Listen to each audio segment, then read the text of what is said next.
Okay, back behind us is a bald eagle nest built in a slash pine tree between two canals, the C-54 Canal and Fellsmere Canal.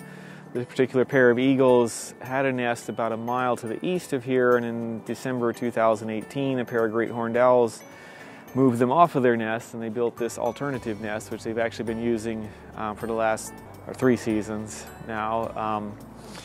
This past season they did not succeed. They have raised a couple young in past seasons, but this year, for whatever reason, they did not successfully raise young. We don't know for sure what might have happened. It could have been human disturbance from people getting too close to the nest. It could have been a predator got in there, something like a raccoon, maybe even great horned owls.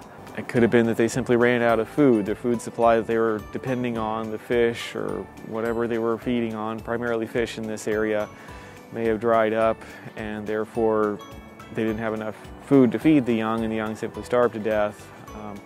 All these things could happen. Oftentimes we don't know what actually caused the failure of the nest unless we actually see a predation event or it's fairly obvious that the birds starved to death. Most eagles will nest, once they reach maturity, they might nest for 15 or 20 or 30 years. So if they're able to successfully raise a couple young that eventually go on to join the breeding population, they've done their job, as it were.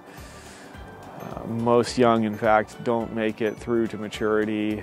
That's okay for sustaining the population, like I said, as long as they can replace themselves. Now in Florida, we've had a situation where since the 60s, the population was severely depleted, so there was plenty of potentially unoccupied habitat, or potential habitat that was unoccupied gave the young birds places to move into. So we've seen a very high success rate and an increase in population. As habitat gets saturated and the potential nesting areas become filled up, you'll probably see a reduction in successful nests and the young successfully joining the breeding population because they simply don't have as many places to go to.